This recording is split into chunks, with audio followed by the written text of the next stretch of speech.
Peace and grace. This is Darius Dior here. Welcome to Thick and Kingdom Media, where we have real conversations with real people, and we share real music here. So, for the people that don't know you, that have never seen you before, man, can you just tell us who you are, man? Yeah, I'm Morgan Brooks. I'm a cinematographer, writer, director. I don't know why I listed in that fashion. Maybe it's in the order that I most like those things. Who knows? But I'm from New York City. I do film. Every now and then I'll bust out a music video, filming one, not being in one, not anymore. And then I'll do some comedy and do some music stuff. I've made a couple of tracks, but otherwise I focus on narrative fiction in terms of like drama, action. I'm writing a rom-com right now, so we'll see where that pans out. But yeah, that's me. No doubt. So usually when I ask people, who they are, they usually tell me what they do. And really what I'm asking you is how you be, man. You be chilling, you be laid back, you be high energy, you be lying, you be stealing, you be robbing. You know what I'm saying? Yeah, so who I am. Let's see. I like skateboarding. So that kind of tells you a little bit of like whether or not I'm chill or not, right? I love surfing, so I am chill to a degree. I like relaxing, but I like to be moving. I like to be doing things, and I think that comes from partially like where I grew up. Like in Queens, like you're constantly going, you're constantly doing something, you're constantly from on the Queens? move. Yeah, I'm from Queens. Okay. So you're constantly like on the move, you're constantly doing something, and all over New York City, everybody's just kind of moving. So I don't like being still too often. You know what I mean? Like it feels wrong. To like not I be shouldn't doing something. be here constantly all this time. Like. Yeah, like you're like I should be on the move. I should be doing something. I should be like moving forward and constantly like making something happen. And if you're not doing that, then you feel weird. Yeah, yeah. Like job doesn't make sense 8 hours a day sitting still doing the same thing. Right? Exactly. It just doesn't register. Yeah, you gotta be moving. Gotta be making it happen. Yeah, coming from a person like me, I just recently left my employer. It's been 14 years, right? But I got a lot of quality business acumen while I was there. Yeah. And so I understand language. Yeah. Right? And I understand tonality and how that impacts people, right? Yeah. And that's probably something that I probably would have learned in the world, but it probably would have took me a whole lot longer, because there's satisfaction that you can gain quicker being out in the earth like that, But salute to you being a Queens kid. I didn't know you were from Queens. Yeah. I'm from Brooklyn. I was born in Brooklyn. You're. You know what I'm saying? So we here. We here, man. We did some photography work together. Did one project together, and I'm glad you reached out to me because I'm in a space where I'm jumping headfirst into this entrepreneur thing, right? Yeah. Like totally trusting God to deliver everything that I need for my life. For sure. And He's been responding, so I'm thankful for that. But you are the first. Let's say I want to think before I say this. You are the actual first professional photographer, cinematographer, film person that actually operates the camera that I have had on my platform before. So, Salute to you. No, thank you. Give it up for you, for coming up on here, man. So the first thing I want to talk to you about, ask you about, is the fact that you've been to film school. Yeah. Talk to me about that experience. What was film school like for you? Ooh, okay, so I'm gonna rep my school here for a second. I got the jacket. I got the alumni jacket on. I went to Full Sail University, which is a solid school. It's top 50 whatever in the world or something. I don't know. They update us like every year. They're like, oh, we're up there with NYU. I don't pay attention to whatever accolades we have. Right. All I know is like the education, and the education was solid. It's something that's like, I won't say it's for everybody. I think there is so much value to getting on a set and making it happen on your own, but I will acknowledge that, and I'll also acknowledge that it's mad expensive, and everybody cannot afford to do it. I got a scholarship to get in. So for me, it wasn't. How'd you end up getting that scholarship? I pretty much I was already working in film to a degree. Like I was on sets, like doing like some like camera stuff already. How'd you end up doing that? I met a dude. Like I was just like, met a dude. Yeah, like I grew up. I would go to Coney Island every weekend with my friends, and I would film like skateboarding stuff. Like while we were skateboarding and all that type of stuff, I would just film it, and I would start adding like little stories and little bits and bobs to it. Like it would be a through line of like somebody's trying to land a trick. And if they failed one week or bit dust or busted their face open, the next week I'd come back through and I'd be like, okay, we're picking up from where we left off, right? And I never uploaded these, but like my friends kind of knew about it. and my family kind of knew about it. And eventually my mom was like, hey, I'm doing this thing with this person. Come with me. And I was like, all right, fine. Like at this point, I had like a blog that I was running at the time, and it was getting like some good viewership. And I had like my social media was like doing stuff. I hate social media. I don't use it hardly ever. But like at the time, I was like a lot more invested in just trying to do that because it was the big boom of like YouTube, like partner program had just 09, dropped. 08, Yeah, like the partner program had just dropped. Like all like the multimedia networks were like happening, like Awesomeness TV, all that type of stuff. So I was trying to get a contract. So you're like grinding and trying to do that. And my So mom's like, that puts you in your 30s then. no, I'm 26. 26. I'm 26. 26. Okay, I was young, but I was trying to do it. You know, like got you. Awesomeness was like the Nickelodeon subset on YouTube. Okay. And they were hiring like people in my age group who were like 13, 14, whatever. Got you. So I was trying to get a contract. I was like, let me try and do this. That way, moved out to LA, get this thing going. You know, do film big time. Like, but the whole time, like, okay, this is the odd part of the story. I was doing all of this stuff, right? Right. I was writing. I was like filming stuff, and the whole time, my mom thought I wanted to be a doctor. And I just never corrected her. I didn't say anything for years. My goodness, man. Okay. Like I didn't say anything until I was like in college, about to graduate with a degree in biochemistry. Right. And like go to medical school, and I went, I don't want to do this. Wow. Like, but the whole time, like my mom knew I was doing all this stuff, and I guess she thought it was like a hobby. But like a hobby that I was like making money in. I was like doing stuff with like friends. I had a podcast. Like I was doing all this different stuff. And we went, and eventually she was like, hey, I'm going to this thing with this theater lady. And I was like doing theater acting and all this type of stuff at the time.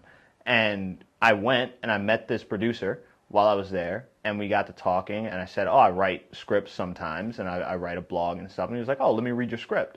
And I whipped out a pilot that I'd written on the MTA, like on the E-train, every day to work, because I was working a job at this time, on 46th Street, right across the street from Bryant Park. I was working at like a terrible little tourist shack where you just sold T-shirts of New York City, like every day. Right. And like the whole time I was like going to school, and I would get on the E-train every day, and I would whip out my notebook. I didn't even have like I had a Windows Surface laptop. I didn't have like gear and stuff, but like I would whip out my notebook and I would write dialogue, and I would just write like ideas of what I wanted in this script. And I would sit down at work on my lunch break and I would type it out. I would type it on the script, and I would figure it out. And by the time I went to this thing, I had like a full 50 pages. I had like a full pilot for a TV show. And I showed it to this dude, and he looked at it and he said, this is good. This is really good. I'm filming this web series. Do you want to work on it? And I said, yeah, sure. I'm down with that. And then I started he was like, hey, just run this camera. Like run this, like it was like camera 2. It was off to the side. It was never going to be like the main camera or anything. It was like, just run this camera. And like I just started running it. And I had no idea what the hell I was doing. And like I had no idea how to do it at all. My shots were terrible. They were absolutely abysmal, but I knew focus. I knew how to like make a good focus. I knew how to make a good zoom. I knew how to make a crystal clear image. That was the main thing I knew how to do. My like camera work was all over the place, but I knew that. And he was like, he just kept calling me back. He was like, let's do it again. Let's go next week. And every week got a little bit better. And he asked me to like edit an episode. And I edited an episode. And he was like, this is actually pretty good. He was like, you edited it the same exact way I would have edited it. And I was like, oh, dope, awesome. Like, and then he was like, come and work on the short film with me. And I said, all right, cool. And he said, you're going to be my assistant director. And I said, all right, oh, dope, let's do this. And like, we just kept going and we kept working. And then eventually I was like, I'm going to go to film school because I'm doing this thing in science and I hate it. And I hate waking up every morning, but I love doing film. Yeah. So I'm going to do that. And I like called Full Sail, called it one day because it was like, I knew like the school I went to City College. So the school I went to, like they had a film program. City College has a film program. But it just, I don't know. I don't know if it was like it was COVID at the time. By the time like all this is happening, I'm in college, like COVID is in full swing. And I guess it was like such a weird time of upheaval that like everything was like just falling apart. Like the whole world's falling apart. I feel like my life is falling apart at this point. Like I'm working this office job at this point for this real estate dude in Manhattan, and I hated it. But he was like, do this. He wanted me to be an associate producer on a morning show that he was going to make for his tenants. Like no one outside, no one else would see it. It was literally just the tenants of the buildings would watch this morning show and get their news from it. And he was like, be the associate producer for it. And I wrote the theme song. Wrote the theme song for the show. I was just like workshopping some stuff, and I said, "Hey, I got this idea," and the guy bought it. And that was like the first like big thing I ever sold. Was like I sold the theme song to a TV show. I was like, "That's insane," and I was like riding the high, and I like called this film school in Florida. Like called Full Sail because I heard about it from a friend of mine who went there, and they got a job in Austin. And they said, "Oh, this is dope." So I called it, and they picked up the phone, and they said, "Well, we'll call you back in like a day or two." And I was like, shit. I was like, oh man, I bombed it, I didn't even get in. And I was like, it's terrible. 2 days later, they call me and they go, we want to talk to you. And I go, all right, cool. And they start talking and they go, it costs this amount of money. And it was like an amount of money I never even had that amount of money in my life before. I was like, I ain't got it for you, big dog. There's more money than I'm making in a year. There's more money I'm making 2 years. And they said, we'll give you a scholarship to go. And we'll cover about over half of the amount of money if you come up with the rest of it. I said, yeah, I got it. I was like, well, I'll figure that out. Yeah. You know, and then it just joined up, went into it. Man, so what do you think the key thing is that you learned from being in film school? Destroy your ego, like early. Destroy it early. Speak to that. Why is that so important? So it's we're working in a field that is built on ego a lot of times, right? Like you got to believe you're the best at everything in order to make it happen, right? And so many people, when you get bigger and bigger, we're all doing this to a degree. I know there's so many people who are like, I'm an auteur. I don't care about any of, material, whatever. But to a degree, we all want awards. We all want accolades. We all want attention. We all want like some level of fame, whether that be in an auteur circle or a French New Wave circle or even a blockbuster, mainstream media circle. We all want some level of fame and accolades and to be remembered. You know, it's like the Greeks, right? Like their version of immortality was just going down in history and never forgotten. Yeah. And all of us in some way want that. And that's why we got into this, is because we wanted to be remembered for something. But that's such a toxic mindset in practice a lot of times. Like when you're working with other people and you have that mindset, there's a lot of showrunners, there's a lot of directors, there's a lot of a lot of people who are in positions of power, producers, whatever. And I'm not going to say names because I don't want to cook my career. But there's a lot of people who forget that they're working with other people, and they forget that it's a collaborative effort, and you can't do any of this by yourself. You can't be the only showrunner and not have your writers room and your staff writers and your writers assistants and your grips and your and your camera ops and all these other people to make that show. You need all these people. And when you have that kind of like overwhelming level of ego, you tend to forget all those other people. And you tend to forget all the things that happen to get you where you are. Yeah. And you tend to forget that it's not about you. It's about the art.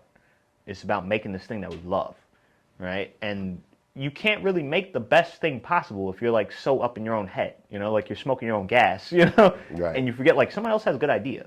Listen to their idea.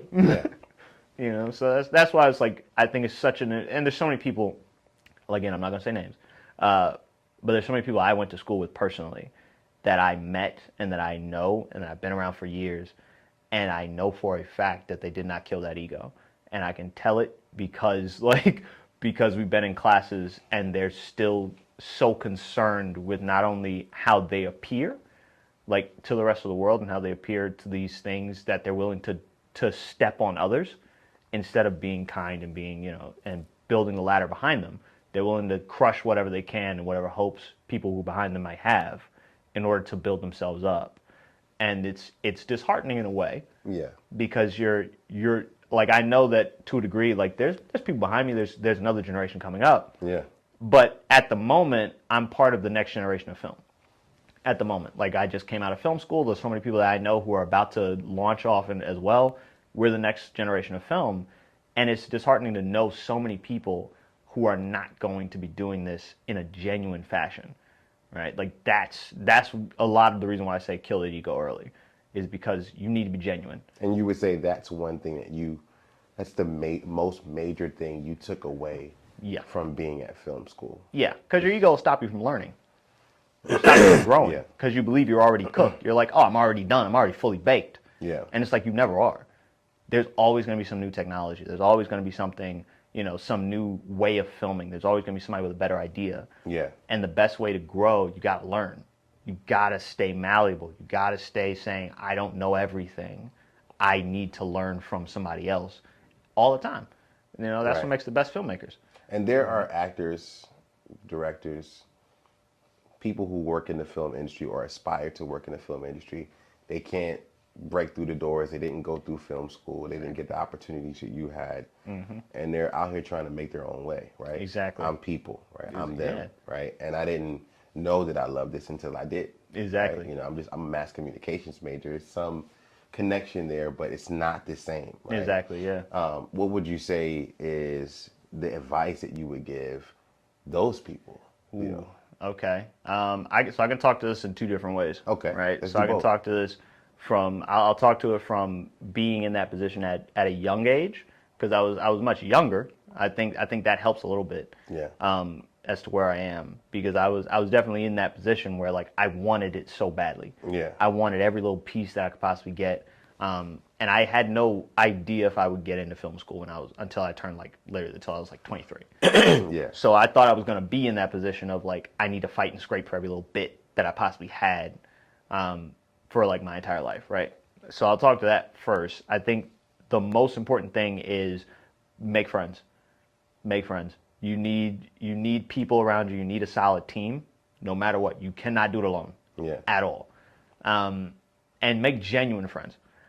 Right? Like, I think we're in such a weird area with social media and content creation. I hate the word content. I hate it so much. You hate it. I hate it so much. I think there's a place for content, right? Well, you know what? This is critical because visibility in today's marketplace Yes. demonstrates a certain level of influence and power that impacts your bank account directly. Yes. Right? And so that was going to be my next question, is because if you look up any good director after you look at the credits on a film and you're like, oh, who directed that? Who was the DP for that? Exactly. You go look for them on social media, they've got 10 followers. Right? Exactly, yes. Why is it that you guys, and I'm saying you guys, why is it? Because I'm saying I'm embracing it at this point, right? Yeah. Because I started out hating social media, right? Yeah. And so I was like not really, nurturing it, doing what I needed to do. Yeah. But I've accepted the fact that I need to do this to grow my business and to make genuine friends. Yeah. And I see people as on social media as humans, Yeah. not accounts and comments and likes, right? Because my biggest thing is likes and comments and accounts don't always mean money and dollar signs in your bank account. Yeah. So like, I want your perspective on it. I know why I hate social media, but tell me why you hate social media and why so many people in the film industry hate social media. Okay. So as for my personal reason, I think it's partially what you're saying. It's a lot of people looking at numbers, and it's like I'm used to it to some degree because everything in the film industry to some degree is numbers, right? It's either the number of people that watch a movie or the number of how much money is coming in or whatever, blah blah blah. But for social media, it's so egregious, where it's like every little thing. It's like, okay, well, you don't have a million followers, you're not getting that role. Or you don't have 10 million subs, you're not getting this DP job or something like that or whatever. It's so pervasive. And a lot So it's impacted the film industry in that way? Like people are I'm not gonna hiring and firing based on your following? I'm not gonna say names or anything, but people can understand certain casting decisions have been made, especially in the based recent on years. social media popularity? Yes. Are you kidding me? And not based upon talent or even willingness to learn how to act. Because there's plenty of people who have they've started their first role and they couldn't act worth shit. Okay, so it's the same thing in the music industry. Like, Yeah. kids today believe that you're a whack rapper if you only have 1,000 followers on Instagram. Yeah.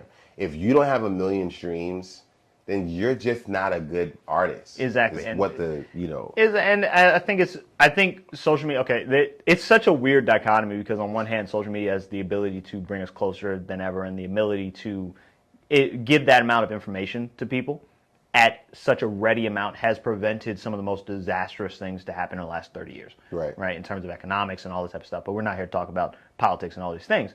But to talk about the entertainment industry in specifics, the reason why I dislike social media is partially because of how they've dumbed down and purely destroyed the fallacy of media literacy, where people do not understand certain things anymore. Like, it used to be you watch a movie and you got at least something out of it. Like, you got it. Right. Now people watch a movie and they're looking for something to be angry at, because they're like, well, I didn't agree with this part, or this is woke, or this is this, and I'm mad about that. Right. Let me go to Twitter and tweet about it, or whatever the name is going to be in 2 years. Like, it's, instead of being like, well, I like that movie or I dislike that movie. Now it's like I have to find a thing to make into Twitter discourse for the day. Right. Right. And there's, like, I always said, there's a place for content. The place for content is social media. YouTube is a great place for content, right? The term content. Instagram is a great place for content. But when you get into movies, we shouldn't call movies content. That's media. That's film. That's something that is almost entirely separate, right? And it made me, like, the strike has been going on for a while, right? And in the middle of it, Discovery and Warner Brothers, they became one company, and they started labeling directors, cinematographers, actors, all these people. They labeled them as content creators.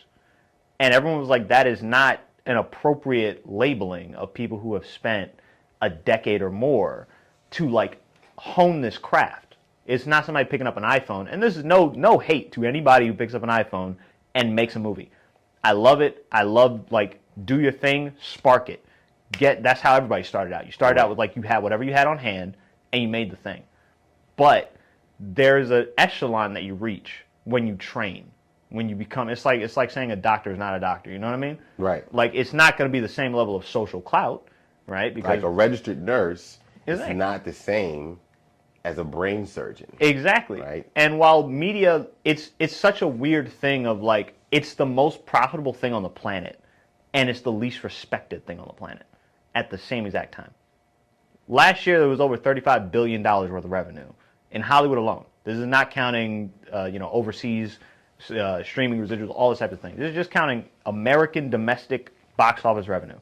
$35 billion. That is the most profitable thing in the United States GDP.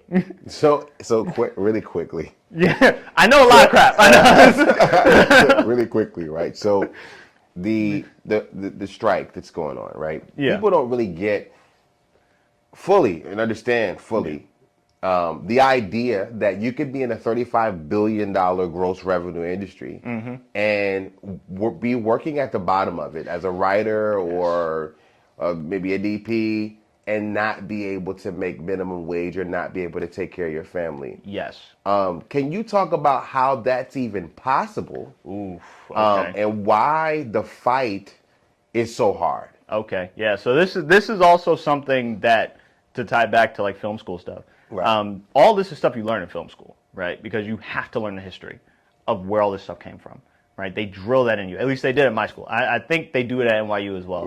But they drill it into you to learn the history of why we're here, how we got here, and why it's important that we don't go back to what was before.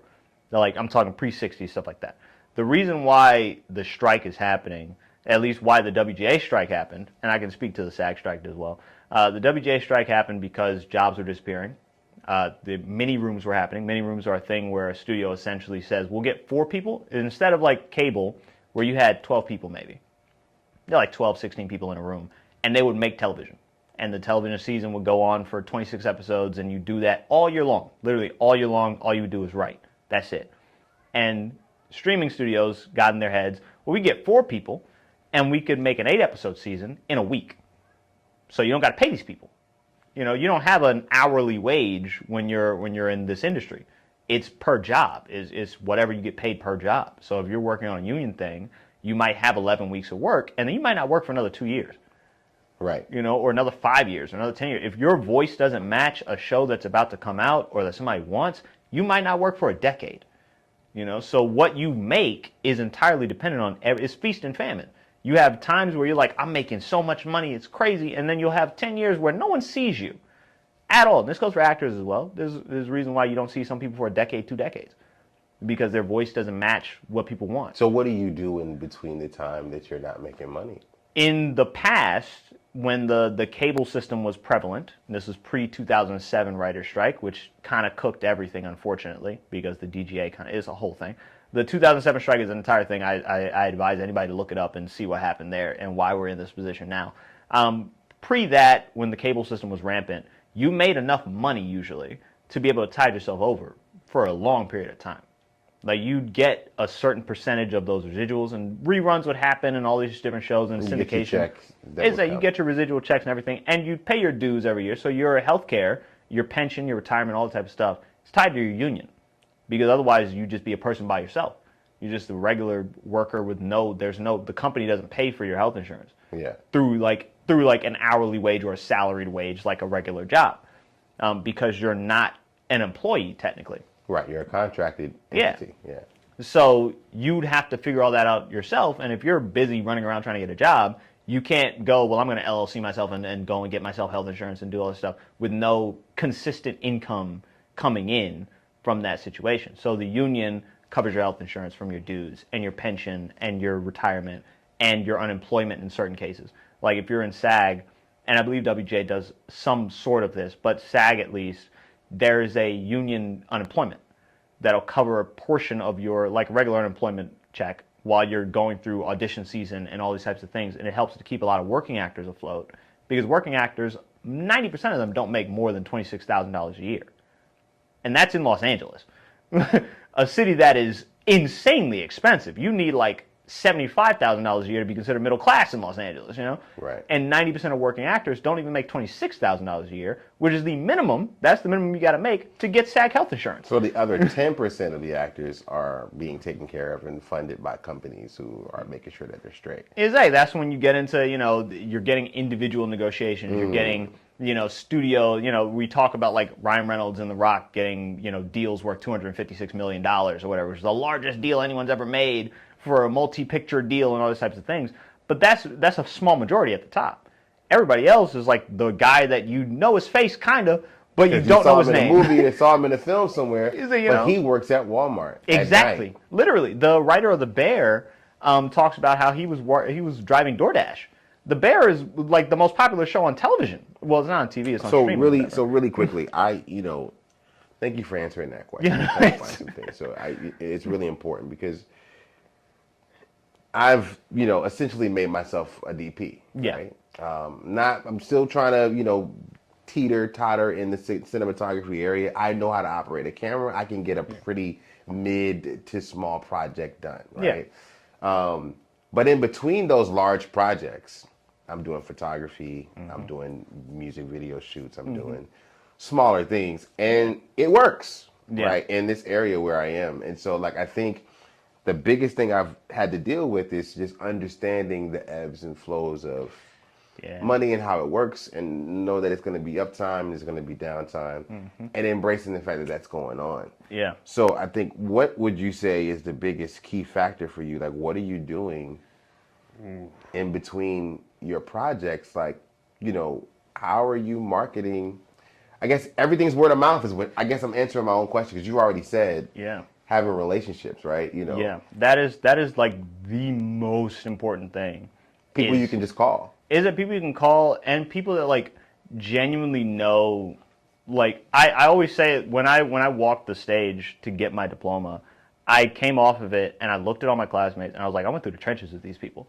Right. It was us for 4 years grinding it out, trying to get projects made, because we had to like make short films. We had to make short films. We had to make documentaries. We had to make commercials. We had to make all these things, self-produce it ourselves. We had to self-produce all this stuff and run around, and it had to be in at a certain time. The school was our client, right? Beyond having like actual clients, because we had to get actual clients. We had to go out, find clients, get them to let us work on their stuff, get them to give us a job for free or for money. The school was like, listen, we're not going to ask questions if you get paid. We're not going to ask questions. Do what you got to do. Do what you got to do. But to find anybody who's willing to go, yeah, sure, I'll let you make a thing for me. And I'll pay you for it. And I'll pay you for it. And you got to make it all in a month. You got a month to make all this entire thing. Write the script, do the pre-production. I'm talking location scouting, all the paperwork. And anybody who's done this knows how much paperwork it is. So what I've found in harvesting and, my tools and my just skill in general, social media has like really helped. Yeah. right? In terms of just the network of people that I know, don't know, then add word of mouth, and then Yeah. add the projects when they come, Exactly. right? That's sort of my thing of like social media as well. Is I hate using it to promote stuff. I look at it as like like how MySpace used to be, right? Like before the over corporatization of social media and of our very lives.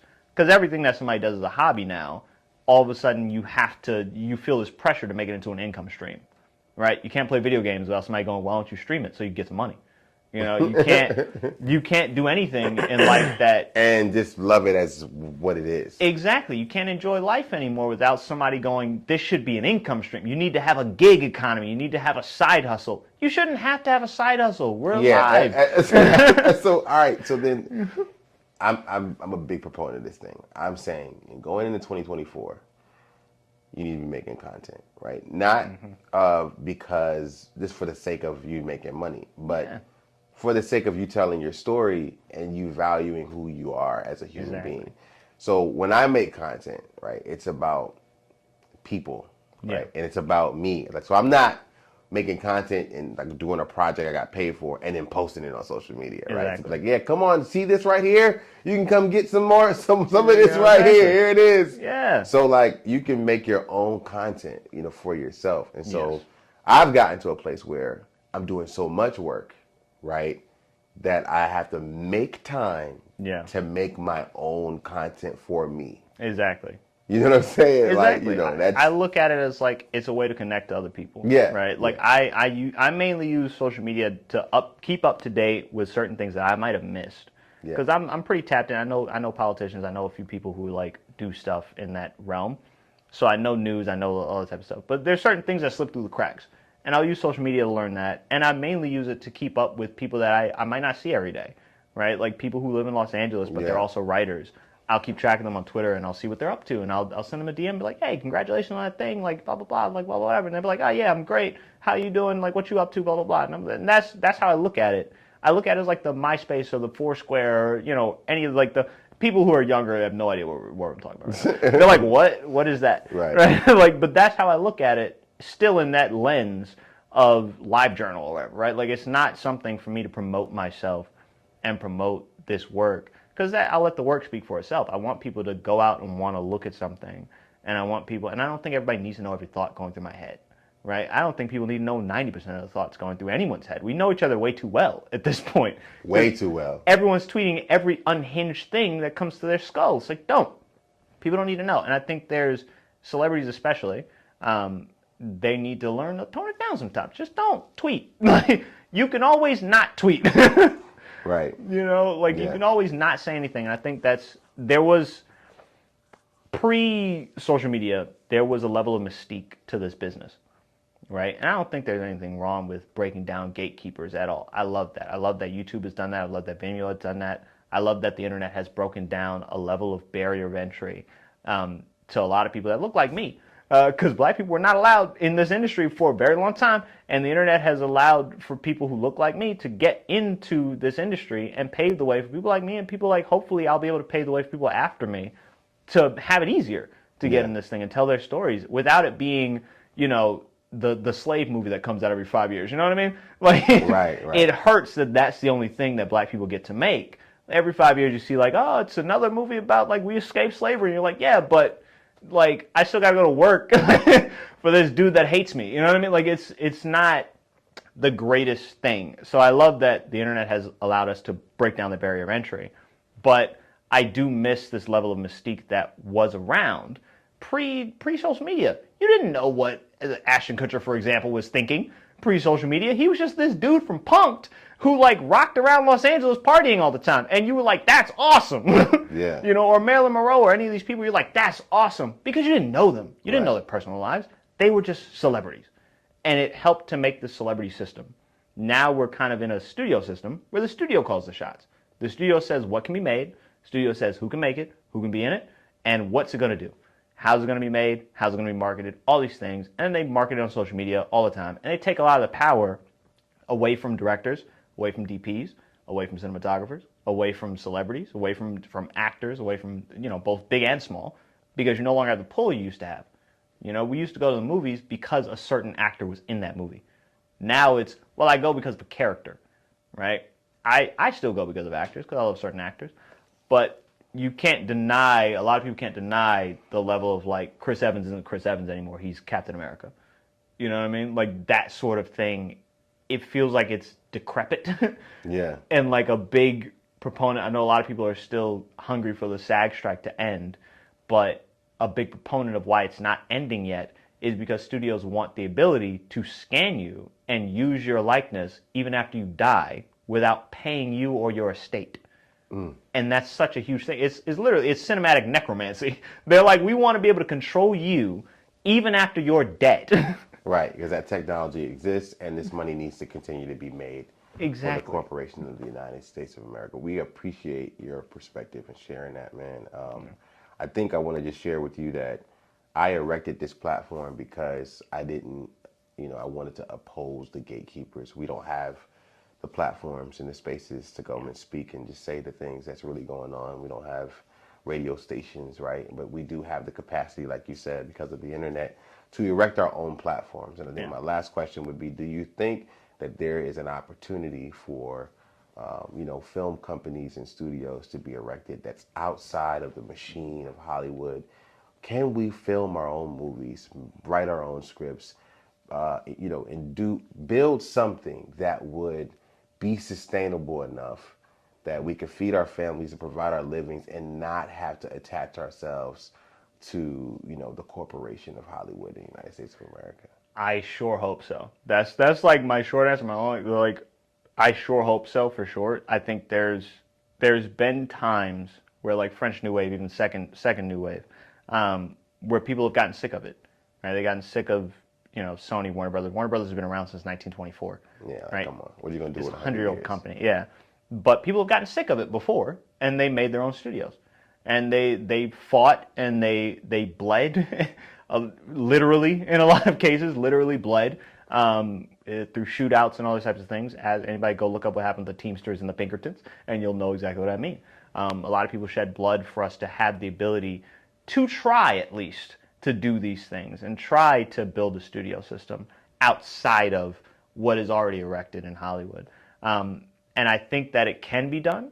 I think that it takes so much time and it takes so much of yourself, and it never stops. Right? It's what we're talking about is essentially a second rights movement. Right? Yeah.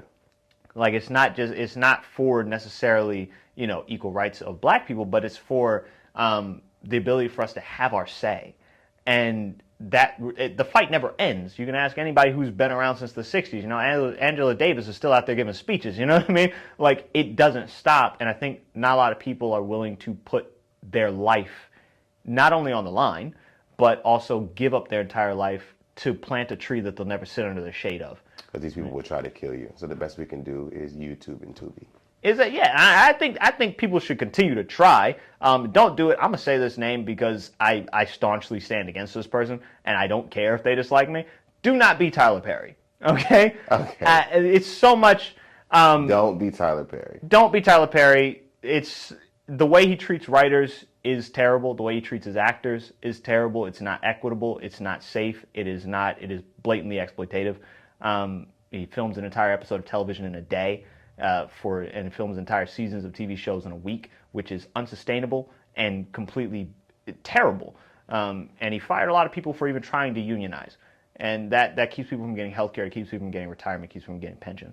That is not to say I don't think black people should try and I start a wonder studio. how far he's pushing his editors then. I mean, how fast do they have to edit this stuff? Exactly. That's the question. No one has brought it up yet. I haven't heard anyone talking about it, but I have firsthand if you're accounts filming from the people. whole thing in a day, Exactly. then you must want me to have this edited by next week, or what? I'm pretty sure that's probably somewhere around where he's thinking, because he's constantly putting out a show. But it's like, how fast are you getting? Because we know how fast you're filming this. We know how fast you're writing Well, they this. must be getting paid really well then. They are not. I know someone who was getting paid $12.83 an hour, which is abysmal. All right. For the amount they're doing. Yeah. So I'm huge on this. People who partner with me, I'm like, yo, don't ever take an hourly salary or hourly wage. We get paid by the project. Yeah. Okay. We do work, we get paid. We don't do work, we don't get paid. Yeah. Thank you, Morgan. I appreciate you. It's Darius Dior, Think Kingdom Media. Salute. We out of here. Yes.